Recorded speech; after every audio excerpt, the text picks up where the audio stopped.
Hi friends, இன்றைக்கி diversified போர்ட்ஃபோலியோட advantage பற்றி பார்க்கலாம். எப்போவுமே வந்து உங்களோட இன்வெஸ்ட்மெண்ட் ஜேர்னியில் டிஃப்ரெண்ட் ஏரியாவில் இன்வெஸ்ட் பண்ணுங்கள். ஃபஸ்ட்டு ஆப்ஷனாக வந்து பார்த்திங்கன்னா ஸ்டேபிள் ஸ்டாக்ஸ் 30% இன்வெஸ்ட் பண்ணலாம்.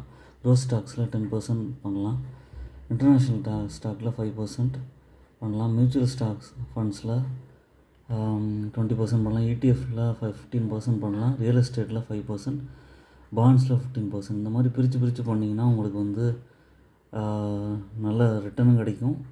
இதோட அட்வான்டேஜ் என்ன அப்படிங்கிற மாதிரி நம்ம பார்க்கலாம். பெனிஃபிட்ஸ் மெயினாக பார்க்கும்போது இது ஒரு investment strategy across variety of assets to reduce risk. அதுக்காக தான் நம்ம பண்ணுறோம். ரிஸ்க் ரிடக்ஷன் ஜெனரலாக பார்த்திங்கன்னா அண்டர் பெர்ஃபார்மிங் அசட்ஸ் இருக்கலாம். அப்படி இருக்கும்போது அது வந்து லாஸ் கொடுக்கும்போது மற்றது வந்து மிட்டிகேட் பண்ணும். மிட்டிகேட் தான் அன்சிஸ்டமேட்டிக் ரிஸ்க். ஒரு ஸ்டாக்ஸ் வந்து கம்மியாக பர்ஃபார்ம் பண்ணும்போது மியூச்சுவல் ஃபண்ட்ஸ் நல்லா பர்ஃபார்ம் பண்ணலாம். இல்லைனா பாண்ட் வந்து உங்களுக்கு நல்ல ரிட்டர்ன் கிடைக்கும்.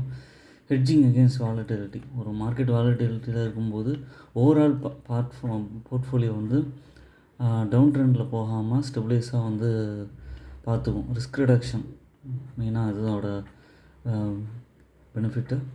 அதுக்கப்புறம் வந்து பார்த்திங்கன்னா potential for high returns, enhance risk adjustment returns. So diversified portfolio வச்சுக்கும்போது சுப்பீரியர் ரிட்டர்ன் கிடைக்க வாய்ப்பு இருக்குது compared to non diversified portfolio.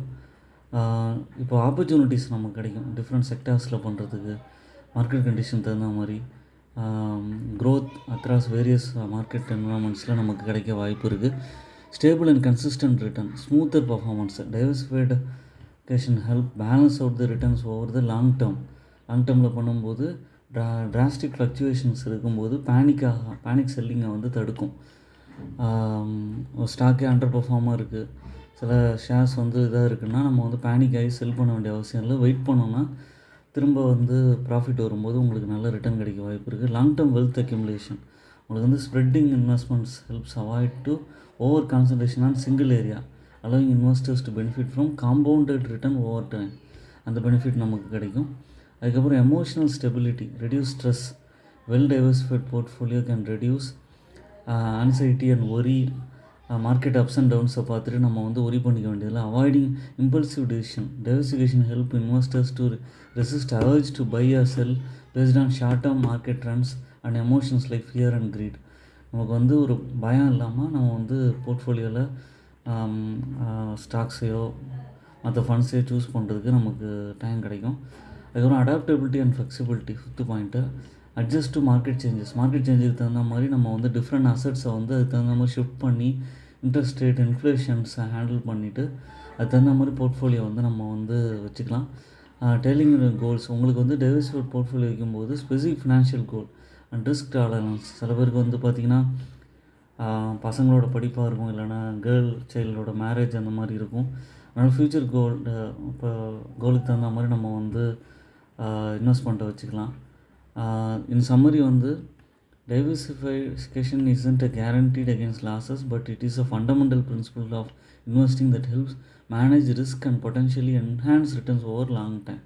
ஒரு லாங் டேர்ம் போர்ட்ஃபோலியோ இருக்கும்போது ரிஸ்க்கை குறைச்சி உங்களுக்கு வந்து நல்ல ரிட்டர்ன் கொடுக்கறதுக்கான பாசிபிலிட்டியை இன்க்ரீஸ் பண்ணுது.